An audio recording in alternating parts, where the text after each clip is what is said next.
Hi friends, law priced സ്റ്റോക്കുകളെ കുറിച്ചുള്ള ഒരു video ആണിത്. ഇവിടെ പറയുന്ന 6 സ്റ്റോക്കുകളും 50 രൂപയിൽ താഴെ വിലയിൽ ട്രേഡ് ചെയ്യുന്നവയാണ്. നല്ല ബിസിനസ് ഗ്രോത്തും മോശമല്ലാത്ത ഫണ്ടമെൻ്റൽസുമുള്ള ഈ സ്റ്റോക്കുകൾ ഇപ്പോൾ നല്ല തോതിൽ കറക്റ്റ് ചെയ്ത് നിൽക്കുകയാണ്. ഇന്നല്ലെങ്കിൽ നാളെ മുകളിലോട്ട് പോകാനുള്ള പൊട്ടൻഷ്യലുള്ള സ്റ്റോക്കുകളാണ് എപ്പോഴും നമ്മുടെ റഡാറിൽ വരേണ്ടത്. ആരാലും ശ്രദ്ധിക്കപ്പെടാതെ അതിൻ്റെ ബോട്ടം കൺസോൾട്ടേഷൻ ഫേസിൽ ആണ് സ്റ്റോക്ക് നിൽക്കുന്നതെങ്കിൽ അപ്പോഴാണ് നാം ആ സ്റ്റോക്കുകൾ പരിഗണിക്കേണ്ടത്. അല്ലാതെ എല്ലാവരും ഒരു പറക്കുന്ന സ്റ്റോക്കിന് പിന്നാലെ പോയി കഴിഞ്ഞാൽ നമ്മളും അതിൻ്റെ പിന്നിൽ പോയാൽ അത് ആത്മഹത്യാപരമായ ഒരു നിലപാടായിരിക്കും, പ്രത്യേകിച്ച് സ്റ്റോക്ക് മാർക്കറ്റിൽ. അപ്പോൾ വിത്തൗട്ട് വേസ്റ്റിംഗ് ടൈം നമുക്ക് സ്റ്റോക്കുകളിലേക്ക് പോകാം. അപ്പോൾ ആദ്യത്തെ സ്റ്റോക്ക് യെസ് ബാങ്ക് ആണ്. സ്റ്റോക്ക് മാർക്കറ്റിലെ റിസ്കിനെ കുറിച്ച് പറയുമ്പോൾ എല്ലാവരും ഉദാഹരണമായി പറയുന്ന ഒരു സ്റ്റോക്കാണ് യെസ് ബാങ്ക്. എന്നാൽ ആ ഒരു തകർച്ചയിൽ നിന്ന് ബാങ്ക് തിരിച്ചു കയറി ഒരു ടേൺ അറൗണ്ട് സ്റ്റോക്കായിട്ട് മാറുന്ന കാഴ്ചയാണ് നമുക്ക് കാണാൻ കഴിയുന്നത്. അതിൻ്റെ പ്രൊമോട്ടർമാരിൽ 26% സ്റ്റേറ്റ് ബാങ്ക് ഓഫ് ഇന്ത്യ ആയതോടുകൂടി ഈ ബാങ്ക് ഒരു തിരിച്ച് വരവിൻ്റെ പാതയിലാണ് എന്ന് നമുക്ക് ഉറപ്പിച്ച് പറയാൻ കഴിയും. കമ്പനിയുടെ ഇപ്പോഴത്തെ മാർക്കറ്റ് ക്യാപ്പ് 71,000 കോടിയാണ്. കറണ്ട് പ്രൈസ് 24 രൂപ ആ ഒരു റേഞ്ചിലാണ്. ഇതിൻ്റെ ഹൈ 32 രൂപ വരെ ഈ അടുത്ത കാലത്ത് പോയിരുന്നു. ആ 52 വീക്ക് ഹൈയിൽ നിന്നും ഏകദേശം 24% കറക്റ്റ് ചെയ്തുകൊണ്ടാണ് ഇപ്പോൾ നമുക്ക് ഈ സ്റ്റോക്ക് അവൈലബിൾ ആയിട്ടുള്ളത്. സ്റ്റോക്കിൻ്റെ ഇപ്പോഴത്തെ PE റേഷ്യോ 69.5 ആണ്. എന്നാൽ ഇൻഡസ്ട്രി PE 12.9 മാത്രമേ ഉള്ളൂ. 5 വർഷത്തെ ഇതിൻ്റെ മീഡിയൻ PE 43 മാത്രമാണ്. അപ്പോൾ അതിൽ നിന്നെല്ലാം എത്ര ഉയരത്തിലാണ് ഈ സ്റ്റോക്കിൻ്റെ ഇപ്പോഴത്തെ PE എന്ന് നമുക്ക് കാണാൻ കഴിയും. എന്നാൽ നമ്മൾ പ്രൈസ് ടു ബുക്ക് വാല്യൂ ആയിട്ട് നോക്കുകയാണെങ്കിൽ 1.79 എന്നുള്ള ഒരു നമുക്ക് ആക്സെപ്റ്റ് ചെയ്യാൻ പറ്റുന്ന ഒരു പ്രൈസ് ടു ബുക്ക് വാല്യൂ ആണ് കാണുന്നത്. അതുകൊണ്ട് തന്നെ ഇത് ഓവർ വാല്യൂഡ് ആയി എന്ന് നമുക്ക് പറയാൻ കഴിയില്ല. ഇയർ ഓൺ ഇയർ സെയിൽസ് ഗ്രോത്തിലുണ്ടായ വർധനവ് 19%. ഇയർ ഓൺ ഇയർ പ്രോഫിറ്റ് ഗ്രോത്തിലുണ്ടായ വർധനവ് 341%. അതുപോലെ കഴിഞ്ഞ ഒരു വർഷം ഈ സ്റ്റോക്ക് 61% റിട്ടേൺ ഇൻവെസ്റ്റേഴ്സിന് നൽകിയിട്ടുമുണ്ട്. ഇതിൻ്റെ ഓൾ ടൈം ഹൈ ആയിട്ടുള്ള 404 എന്നുള്ള ഒരു ടാർഗറ്റ് ലക്ഷ്യമാക്കിയിട്ടാണ് പല രീതിയിൽ ഇൻവെസ്റ്റ് ചെയ്യുന്നതെങ്കിലും നമുക്ക് ആ ഒരു ലക്ഷ്യം എത്തണമെങ്കിൽ എത്രയോ കാലങ്ങളെടുക്കും. എന്നാൽ ഒരു ഇമ്മീഡിയറ്റ് ടാർഗറ്റ് ആയിട്ടുള്ള 60 എന്നുള്ള ഒരു ടാർഗറ്റ് തീർച്ചയായും ഈ സ്റ്റോക്ക് അച്ചീവ് ചെയ്യുമെന്നുള്ള കാര്യത്തിൽ തർക്കമില്ല. അപ്പോൾ ഇത് നമുക്ക് വാച്ച് ലിസ്റ്റിൽ ആഡ് ചെയ്യാൻ പറ്റുന്ന സ്റ്റോക്കാണ് യെസ് ബാങ്ക്.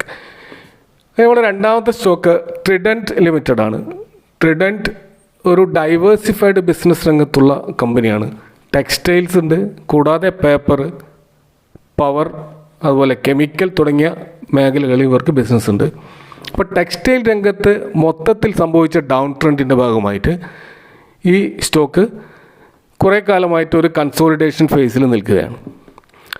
ഈ പ്രോഫിറ്റ് ഗ്രോത്തിൽ ഉണ്ടായിട്ടുള്ള ഇടിവ് പ്രത്യേകിച്ച് ടെക്സ്റ്റൈൽ മേഖലയിൽ ഉണ്ടായിട്ടുള്ള ആ ഒരു ഡൗൺ ട്രെൻഡിൻ്റെ ഭാഗമായി ഉണ്ടായതാണ്. കമ്പനിയുടെ മാർക്കറ്റ് ക്യാപ്പ് 20,817 കോടിയാണ്. കറണ്ട് പ്രൈസ് 40 രൂപ ആ ഒരു റേഞ്ചിലാണ് നമുക്ക് കാണാൻ കഴിയുക.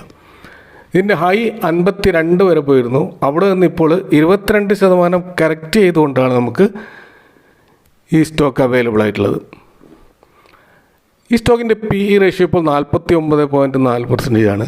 ഇൻഡസ്ട്രി PE 30.6 ആണ്. അപ്പോൾ ഇൻഡസ്ട്രി PEനേക്കാളും കൂടുതലാണ്. കൂടാതെ 5 ഇയർ മീഡിയൻ PE 26 ആണ്. അതിലും കൂടുതലാണ് ഇപ്പോഴത്തെ PE. അതുകൂടാണ്ട് പ്രൈസ് ടു ബുക്ക് വാല്യൂ 5 എന്നുള്ള റേഞ്ചാണ് കാണുന്നത്. അപ്പോൾ അങ്ങനെ നോക്കുമ്പോൾ മൊത്തത്തിൽ ഈ സ്റ്റോക്ക് ഓവർ വാല്യൂഡ് ആയിട്ടുള്ള ഒരു പൊസിഷനിലാണ് നമുക്ക് ഇപ്പോൾ കാണാൻ കഴിയുന്നത്. അപ്പോൾ അതുകൊണ്ട് തന്നെ ഈ സ്റ്റോക്ക് കുറച്ചുകൂടി ആ ഒരു കൺസോളിഡേഷൻ ഫേസിലൂടെ കടന്നു പോയതിന് ശേഷമേ ഒരു അപ്വേർഡ് മൂവ്മെൻറ്റ് കാണൂ എന്നുള്ള കാര്യത്തിൽ തർക്കമില്ല. ഇയർ ഓൺ ഇയർ സെയിൽസിൽ 11% വർധനവുണ്ടായെങ്കിലും ഇയർ ഓൺ ഇയർ പ്രോഫിറ്റിൽ 24% ഇടിവാണ് നമുക്ക് കാണാൻ കഴിയുന്നത്. എന്നാൽ ഒരു പ്രതീക്ഷ നൽകുന്ന കാര്യം ക്വാർട്ടർ ഓൺ ക്വാർട്ടർ പ്രോഫിറ്റിൽ 21% വർധനവ് ഉണ്ടായിട്ടുണ്ട്. കഴിഞ്ഞ ഒരു വർഷത്തെ റിട്ടേൺ 34% മാത്രമാണ്. ഈ സ്റ്റോക്ക് അതിൻ്റെ ഓൾ ടൈം ഹൈ പോയത് 70 വരെയാണ്. അപ്പോൾ ആ ഒരു ടാർഗറ്റിലേക്ക് തിരിച്ചു വരാൻ കുറച്ച് കാലം കൂടി എടുക്കുമെങ്കിലും കുറച്ച് ക്ഷമയോടുകൂടി ഹോൾഡ് ചെയ്യാൻ തയ്യാറാണെങ്കിൽ ഈ സ്റ്റോക്ക് നമുക്ക് പരിഗണിക്കാവുന്ന ഒരു സ്റ്റോക്കാണ്. ഇവിടെ മൂന്നാമത്തെ സ്റ്റോക്ക് ഈസ്റ്റ് ട്രിപ്പ് പ്ലാനേഴ്സ് എന്ന് പറയുന്ന കമ്പനിയാണ്. ഓൺലൈൻ ട്രാവൽ കമ്പനികളിൽ ഇന്ത്യയിൽ പ്രോഫിറ്റബിളായിട്ട് പോയിക്കൊണ്ടിരിക്കുന്ന ഒരേ ഒരു കമ്പനിയാണ് ഈസ്റ്റ് ട്രിപ്പ് പ്ലാനേഴ്സ് എന്ന് പറയുന്ന കമ്പനി.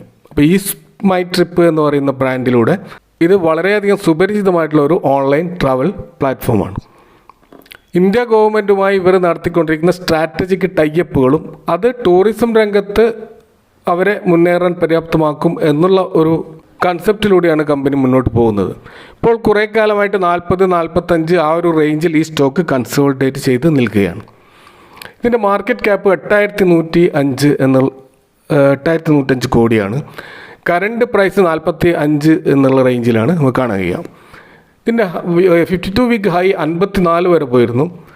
അവിടെ നിന്ന് 15% കറക്റ്റ് ചെയ്തുകൊണ്ടാണ് ഇപ്പോൾ നമുക്ക് ഈ സ്റ്റോക്ക് അവൈലബിൾ ആയിട്ടുള്ളത്. സ്റ്റോക്കിൻ്റെ PE ratio 48.7 industry PE 47.8 5 years medium PE 63.6 അപ്പോൾ മീഡിയം PEയേക്കാൾ വളരെയധികം താഴ്ന്ന ഒരു നിലയിലാണ് ഇപ്പോൾ ഈ സ്റ്റോക്ക് അവൈലബിൾ ആയിട്ടുള്ളത്. കൂടാതെ ഇൻഡസ്ട്രി PEയോട് യോജിച്ച് നിൽക്കുന്നത്. അപ്പോൾ ഒരു ഫെയർലി വാല്യൂഡ് ആയിട്ടുള്ള ഒരു പ്രൈസിലാണ് ഈ സ്ട്രിപ്പ് പ്ലാനേഴ്സ് നമുക്ക് അവൈലബിൾ ആയിട്ടുള്ളത്. ഇയർ ഓൺ ഇയർ സെയിൽസിൽ 1% ഇടിവ് കാണാൻ കഴിയുമെങ്കിലും പ്രോഫിറ്റിൽ 14% വർധനമാണ് കാണാൻ കഴിയുന്നത്. കൂടാതെ ക്വാർട്ടർ ഓൺ ക്വാർട്ടർ സെയിൽസിൽ 7% വർധനവും കാണാൻ കഴിയുന്നുണ്ട്. കഴിഞ്ഞ ഒരു വർഷം ഈ സ്റ്റോക്ക് യാതൊരുവിധ റിട്ടേണും ഇൻവെസ്റ്റേഴ്സ് നൽകിയിട്ടില്ല. ഇതിൻ്റെ ഹൈ പ്രൈസ് 73 ആ ഒരു ടാർഗറ്റ് ലക്ഷ്യമാക്കിയിട്ട് ക്ഷമയോടുകൂടി ഹോൾഡ് ചെയ്യാൻ തയ്യാറാണെങ്കിൽ ഈ സ്റ്റോക്കും പരിഗണിക്കാവുന്ന ഒരു സ്റ്റോക്കാണ്. അവിടെ നാലാമത്തെ സ്റ്റോക്ക് സൗത്ത് ഇന്ത്യൻ ബാങ്കാണ്. ഇന്ത്യയിലുടനീളം 72 ലക്ഷത്തിന് മുകളിൽ കസ്റ്റമർ ബേസുള്ള one of the most trusted Kerala ബാങ്കാണ്. ആ ബാങ്കിൽപ്പെട്ട ഒന്നാണ് South Indian Bank. FY23 77% historical growth രേഖപ്പെടുത്തിയ കമ്പനി പുതിയ കസ്റ്റമർ ബേസ് ഉണ്ടാക്കുന്നതിലും വമ്പിച്ച പുരോഗതിയാണ് കാണിച്ചിട്ടുള്ളത്. മാർക്കറ്റ് ക്യാപ്പ് 7453 കോടിയുള്ള ഒരു സ്മോൾ ക്യാപ്പ് സെഗ്മെൻറ്റിലുള്ള ബാങ്കാണ്. കറണ്ട് പ്രൈസ് 28 രൂപ റേഞ്ചിലാണ്. ഇതിൻ്റെ 52 വീക്ക് ഹൈ 36.9 വരെ പോയിരുന്നു. അവിടെ നിന്ന് 22% കറക്റ്റ് ചെയ്തുകൊണ്ടാണ് ഈ സ്റ്റോക്ക് നിൽക്കുന്നത്. സ്റ്റോക്കിൻ്റെ PE 6.68 industry PE 12.9 5 year medium PE 7.41 അതുപോലെ പ്രൈസ് ടു ബുക്ക് വാല്യൂ 1.12 അപ്പോൾ എല്ലാം കൊണ്ടും അണ്ടർ വാല്യൂഡ് ആയിട്ട് കിടക്കുന്ന ഒരു സ്റ്റോക്കാണ് South Indian Bank. Year on year സെയിൽസിൽ 15% വർധനവും ഇയർ ഓൺ ഇയർ പ്രോഫിറ്റിൽ 197% വർധനമാണ് കഴിഞ്ഞ റിസൾട്ടിൽ ഇവർ കാണിച്ചിട്ടുള്ളത്. ഒരു വർഷത്തെ റിട്ടേൺ 105%. ഇൻവെസ്റ്റേഴ്സിൻ്റെ പണം നേരെ ഡബിളാക്കിയ ഒരു സ്റ്റോക്കാണ് സൗത്ത് ഇന്ത്യൻ ബാങ്ക്. അതുപോലെ ഇതിൻ്റെ ഹൈ പ്രൈസ് 36.9 വരെ പോയിരുന്നു. അപ്പോൾ ആ ഒരു ടാർഗറ്റ് ലക്ഷ്യമാക്കിയിട്ട് തീർച്ചയായും എൻട്രി എടുക്കാൻ പറ്റുന്ന ഒരു സ്റ്റോക്കാണ് സൗത്ത് ഇന്ത്യൻ ബാങ്ക്. നമ്മുടെ അഞ്ചാമത്തെ സ്റ്റോക്ക് സലാസാർ ടെക്നോളജി എന്ന് പറയുന്ന സ്റ്റോക്കാണ്. ടെലികോം മേഖല, അതുപോലെ എനർജി പവർ സെഗ്മെൻറ്റ്, അതുപോലെ റെയിൽവേ സെക്ടറിൽ അവിടെ നടക്കുന്ന ഇൻഫ്രാസ്ട്രക്ചർ ഡെവലപ്മെൻറ്റുമായി ബന്ധപ്പെട്ട് അതിനോട് ചുവട് പിടിച്ചുകൊണ്ട് അവിടെ ആവശ്യമുള്ള സ്റ്റീൽ സ്ട്രക്ചറുകൾ നിർമ്മിക്കുന്ന ആ ഒരു രംഗത്തുള്ള ഒരു പ്രധാനപ്പെട്ട കമ്പനിയാണ് സലാസാർ ടെക്. ഈ രംഗത്ത് വളരെയധികം ഫാസ്റ്റായിട്ട് ഗ്രോ ചെയ്തുകൊണ്ടിരിക്കുന്ന എൻജിനീയറിങ്ങും ഡിസൈനിങ് മുതൽ 360 ഡിഗ്രി ലെവലുള്ള സൊല്യൂഷൻ പ്രൊവൈഡ് ചെയ്യുന്ന ഒരു കമ്പനിയാണ് സലാസാർ ടെക്നോളജീസ്. ഇതിൻ്റെ മാർക്കറ്റ് ക്യാപ്പ് 3555 കോടിയാണ്. കറണ്ട് പ്രൈസ് 22 രൂപ ആ റേഞ്ചിലാണ്. 34 രൂപ വരെ ഇതിൻ്റെ ഹൈ പോയിരുന്നു. അവിടെ നിന്ന് വലിയൊരു കറക്ഷനിലാണ് ഇപ്പോൾ സ്റ്റോക്കുള്ളത്. 33.8% കറക്റ്റ് ചെയ്തുകൊണ്ടാണ് സ്റ്റോക്ക് നമുക്ക് അവൈലബിൾ ആയിട്ടുള്ളത്. സ്റ്റോക്കിൻ്റെ PE 69.6 ഈ ഒരു കറക്ഷൻ്റെ കാരണം തന്നെ അതാണ്. ഹൈ PEയിൽ ഈ സ്റ്റോക്ക് എത്തിയിരുന്നു. ഓവർ വാല്യൂഡ് ആയിട്ടായിരുന്നു ഉണ്ടായിരുന്നത്. ഇൻഡസ്ട്രി PE 23 അതിൻ്റെ ഒരു 2 ഇരട്ടിയോളം മേലെയാണ് സ്റ്റോക്കിൻ്റെ PE. 5 ഇയർ മീഡിയം PE 21 മാത്രമായിരുന്നു. അപ്പോൾ അതുകൂടാണ്ട് പ്രൈസ് ടു ബുക്ക് വാല്യൂ 8.55 എന്നൊക്കെ നമുക്ക് കാണാൻ പറ്റും. അപ്പോൾ ആ ഓവർ വാല്യൂഡ് ആയിട്ടുള്ള പൊസിഷനിൽ തന്നെയാണ് ഇപ്പോഴും ഈ സ്റ്റോക്ക് ഉള്ളത്. എങ്കിലും ഇതിൻ്റെ ഗ്രോത്ത് പരിഗണിക്കുമ്പോൾ ഇത് അത്രമാത്രം ഓവർ വാല്യൂഡായി എന്ന് പറയാൻ കഴിയില്ല. കാരണം ഇയർ ഓൺ ഇയർ സെയിൽസിൽ 26% വർധനവും അതുപോലെ ഇയർ ഓൺ ഇയർ പ്രോഫിറ്റിൽ 56% വർധനവും നമുക്ക് ഈ സ്റ്റോക്ക് കാണാൻ കഴിയും. അതിൽ കഴിഞ്ഞ ഒരു വർഷം 172% റിട്ടേൺ ഈ സ്റ്റോക്ക് നൽകിയിട്ടുണ്ട്. അപ്പോൾ ഇതിൻ്റെ ഹൈ പ്രൈസ് ഓൾ ടൈം പോയിട്ടുള്ളത് 34. അപ്പോൾ ആ ഒരു ടാർഗറ്റ് തീർച്ചയായും അടുത്ത കാലത്ത് തന്നെ ഇത് അച്ചീവ് ചെയ്യുമെന്ന് തന്നെയാണ്. പ്രത്യേകിച്ച് ഇന്ത്യ ഒരു ഇൻഫ്രാസ്ട്രക്ചർ മേഖലയിലുള്ള ആ ഒരു ഉണർവിനെ മുതലെടുത്തുകൊണ്ട് ഈ സ്റ്റോക്ക് മുന്നോട്ട് വരും എന്നുള്ള കാര്യത്തിൽ തർക്കമില്ല. 6ാമത്തെ സ്റ്റോക്ക് മോർപ്പൻ ലാബ്സ് എന്ന് പറയുന്ന ഫാർമ കമ്പനിയാണ്. API അഥവാ ആക്റ്റീവ് ഫാർമസ്യൂട്ടിക്കൽ ഇൻഗ്രീഡിയൻസ് ഉൽപ്പാദന രംഗത്തും അതിൻ്റെ വിതരണ രംഗത്തുമൊക്കെ പ്രവർത്തിക്കുന്ന ഈ കമ്പനി, അത് കൂടാതെ അവർ ഹോം ഹെൽത്ത് പ്രൊഡക്റ്റുകളും അതുപോലെ ബ്രാൻഡഡ് ആയിട്ടുള്ള ജനറിക് മരുന്നുകളും ഉൽപ്പാദിപ്പിക്കുന്ന കമ്പനിയാണ്. ഇവരുടെ മാർക്കറ്റ് ക്യാപ്പ് 2438 കോടിയുള്ള ഒരു സ്മോൾ ക്യാപ്പ് കമ്പനിയാണ്. കറണ്ട് പ്രൈസ് 47 രൂപയാണ്. ഇതിൻ്റെ ഹൈ 56 വരെ പോയിരുന്നു. അവിടെ നിന്ന് 15% കറക്റ്റ് ചെയ്തുകൊണ്ടാണ് ഈ സ്റ്റോക്ക് ഇപ്പോൾ നമുക്ക് കാണാൻ കഴിയുന്നത്.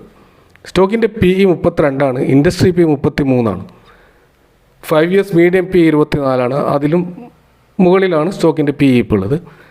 പ്രൈസ് ടു ബുക്ക് വാല്യൂ 3 എന്നുള്ള റേഞ്ചിലാണ് കാണാൻ കഴിയുന്നത്. മൊത്തത്തിൽ ഒരു ഫെയർലി വാല്യൂഡ് ആയിട്ടുള്ള ഒരു പൊസിഷനിലാണ് ഇപ്പോൾ മോർപ്പൻ ലാബ്സ് നമുക്ക് കാണാൻ കഴിയുന്നത്. ഇയർ ഓൺ ഇയർ സെയിൽസിൽ 27% വർധനവും ഇയർ ഓൺ ഇയർ പ്രോഫിറ്റിൽ 256% വർധനവും നമുക്ക് ഈ സ്റ്റോക്ക് കാണാൻ കഴിയുന്നുണ്ട്. ഒരു വർഷത്തെ റിട്ടേൺ 74% ആണ്.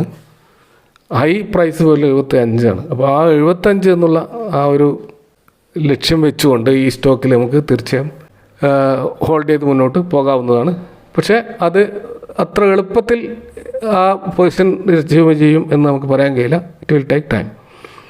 അപ്പോൾ ഇവിടെ പരാമർശിച്ച ഈ സ്റ്റോക്കുകൾ നിങ്ങൾ വാച്ചിൽ സ്റ്റഡി ചെയ്തു. തീർച്ചയായും ഈ സ്റ്റോക്കുകളൊക്കെ ഫണ്ടമെൻ്റലി കുഴപ്പമില്ലാത്ത സ്റ്റോക്കുകളാണ്. സ്റ്റോപ്പ് ലോസിൻ്റെ ഒന്നും ആവശ്യമില്ലാതെ ഹോൾഡ് ചെയ്യാൻ പറ്റുന്ന സ്റ്റോക്കുകളാണ്. Thank you for watching. See you next time with another video.